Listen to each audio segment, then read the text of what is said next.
गुलमर्ग की करेंगे। आपको बता दें कि गुलमर्ग में आज 10 साल बाद गोल्फ चैंपियनशिप की शुरुआत की गई। इस चैंपियनशिप की इनॉग्रेशन आज जम्मू कश्मीर के सीएम उमर अब्दुल्ला की तरफ से की गई।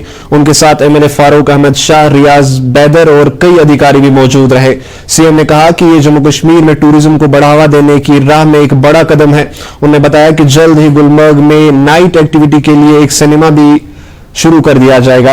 इस दौरान सीएम ने हाल ही में पहलगाम हमले में जो एनआई की तरफ से 2 लोगों के मुलविस होने की खबर जो नाम दिए गए उसको लेकर सीएम ने कहा कि इस हमले में कोई भी लोकल मिलिटेंट मुलविस नहीं था, अब जबकि बल्कि जो सभी लोग जो इस हमले में मुलविस थे वो बाहर के थे। ईरान इजराइल हमले पर सीएम ने बात करते हुए कहा कि अब शांति जरूरी है और सीज फायर, हम उम्मीद करते हैं कि सीज फायर अब जो है वो कायम रहेगा।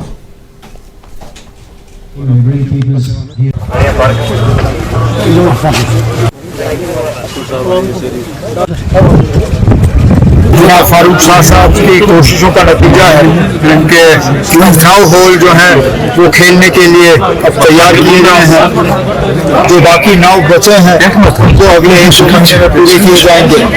उम्मीद की जा रही है कि इस साल के एंड में एक अच्छा टूर्नामेंट जो है हम यहाँ रख पाएंगे और आहिस्ता आहिस्ता जो थोड़ी बहुत खामियां रह गई हैं खासकर ग्रीन्स पे उनको ठीक किया जाएगा और अगले साल जो है एक नेशनल और इंटरनेशनल लेवल पे जो है हम टूर्नामेंट ऑर्गेनाइज करना शुरू करेंगे। सर बहुत सा अकेडमी आपको गोल्ड हमने पहले कायम किया था लेकिन 2019 के बाद वो गोल्ड डेवलपमेंट अथॉरिटी रही नहीं और दोबारा जो है उस पर जो हमें एक्सरसाइज करना होगा वो करेंगे।